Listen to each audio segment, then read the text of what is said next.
I'm Matt at Nexus Baseball, and this is episode 21 of the Tommy John Epidemic. This series is a YouTube read of content from the book Plague of the Gods, an outsider's perspective on baseball's Tommy John epidemic, which is available now on Amazon. I decided to put this content on YouTube to make the material as accessible as possible. This series examines the science behind the most superhuman action the human body can produce, accelerating a baseball up to 100 miles per hour. The concepts of pitching mechanics and the kinetic chain are better understood across the baseball industry than they ever have been before. The unanswered questions are still present, however, including the most relevant one: what is causing the Tommy John epidemic? For most of baseball's history, pitching injuries in general were attributed to either a lack of balance or a lack of conditioning. Managers and coaches realized early on that pitchers can't continue at the same level of performance indefinitely, and that one of the first indicators of fatigue is a difficulty in repeating one's motion. This usually exhibited itself as a lack of balance, landing too short, falling down the mound, or pulling off to one side, particularly the glove side. This combined with decreased performance to determine when a pitcher was at the end of the line and needed to be relieved. If a pitcher's workload were increased too dramatically and they fatigued, this was seen as a certain path to injury, as they would lack the conditioning to take the strain. Tom House took this traditional cue and made it a hallmark of his pitching mechanics program, stressing maintaining balance throughout the motion. His approach is still commonly practiced and requires pitchers to keep their arms opposite and equal throughout the delivery, starting from the center of the chest. The thought process is that if the arms were unbalanced off to the sides of the body, the balance of the delivery would be thrown off, causing the limbs to trail or lurch forward. He believed that this led to over-rotation, where the arm flies around in an uncontrolled fashion, or under-rotation, where the pitcher is throwing across their body. This imbalance is believed to cause the arm to decelerate improperly, leading to arm and shoulder injuries. This combines with what House deemed as being poor posture, or not staying balanced and athletic when coming down the mound with level shoulders, to add to the risk of injury. This analysis is quite intuitive to the naked eye due to its aesthetic qualities, which greatly helped its acceptance in the baseball community. Resultantly, most modern pitching coaches teach some form of opposite and equal, but with less of a focus on symmetry and instead overall balance and repeatability.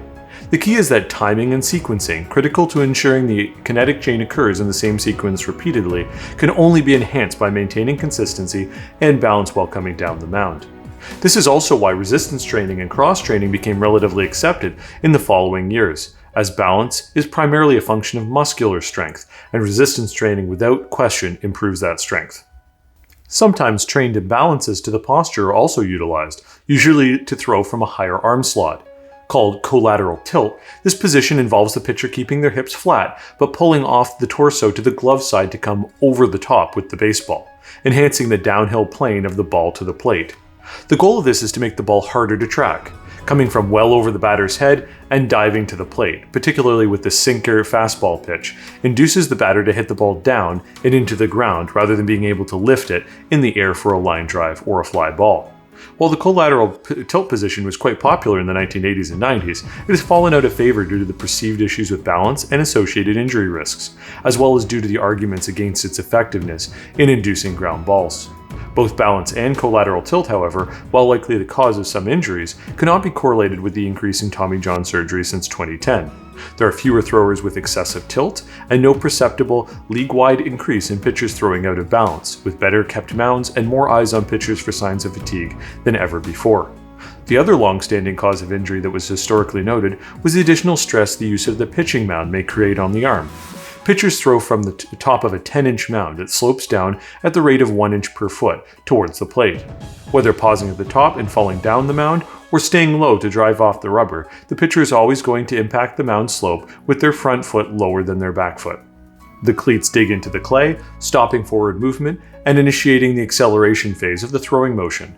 When compared to flat ground, the mound allows the pitcher to use gravity to generate greater momentum, as well as stride over a longer distance than they would normally be able to.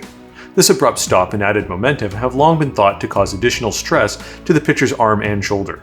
This is one of the reasons that most starting pitchers only pitch off the mound on their starts and in one short bullpen between starts. In between these times, flat ground throwing is utilized exclusively for drills and pitching practices, as it is thought to be less stressful on the arm.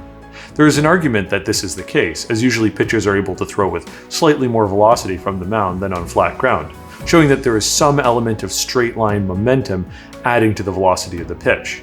Additionally, it may create difficulty and balance during the delivery due to the different heights of the legs at acceleration, creating a downward delivery rather than a forward one.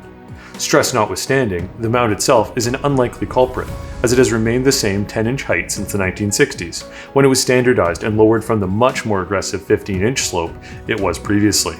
The science is currently inconclusive, with there being no confirmation of additional stress on the arm when pitching on the mound, or reduction of stress when pitching from flat ground. Velocity itself has been identified as a potential cause of UCL damage, as there's been a measurable increase in average fastball velocity each year for the last 20 years. An average fastball in the major leagues now sits at 92.6 miles per hour in 2018, up from 89 miles per hour in 2002. Several studies have correlated higher percentages of fastballs thrown as well as higher velocity fastballs with elbow injuries. A study formerly discussed showed a 2% increase in the likelihood of Tommy John surgery for each 1% additional fastballs thrown as a proportion of total pitches.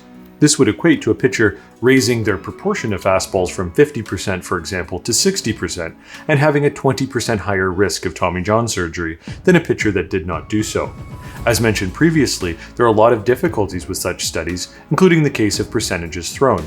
Most pitchers throw between 40 and 60% fastballs, with 50% being extremely common. If a pitcher is throwing 70% fastballs or greater, it is virtually assured that they are doing so with elite level velocity. This makes them likely to be in the highest quotient for velocity in general, with their primary escape from difficulty muscling up to blow the fastball by someone with ever greater velocity.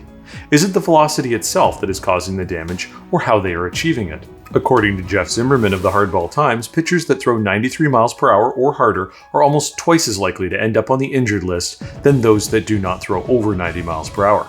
This as well seems a significant link between velocity and injury, until one realizes that there are very few pitchers, with the numbers falling every year, that throw less than 90 miles per hour. As a result, the sample size is extremely small and tainted by survivor bias. The primary pitchers capable of getting away with such low fastball velocities are changeup artists such as Kyle Hendricks, Marco Estrada, and Zach Davies. These pitchers are also the reverse of the power pitcher, and when in trouble, they play off the batter's over-anxiousness and change their speeds to slow and then slower, trying to slow down bats and induce weak contact. These correlations therefore are relatively tenuous, and measurements are taking place after the explosion of Tommy John surgeries, so it is challenging to tell if the velocity is the cause of the injuries or if there is another factor that is leading to increased velocities at the expense of safety. Join me for episode 22 next week. Remember, if you like the content, please like and subscribe. Your support makes this work possible. Also, if you want to jump ahead, please consider picking up the book on Amazon from the link in the description below. See you next week.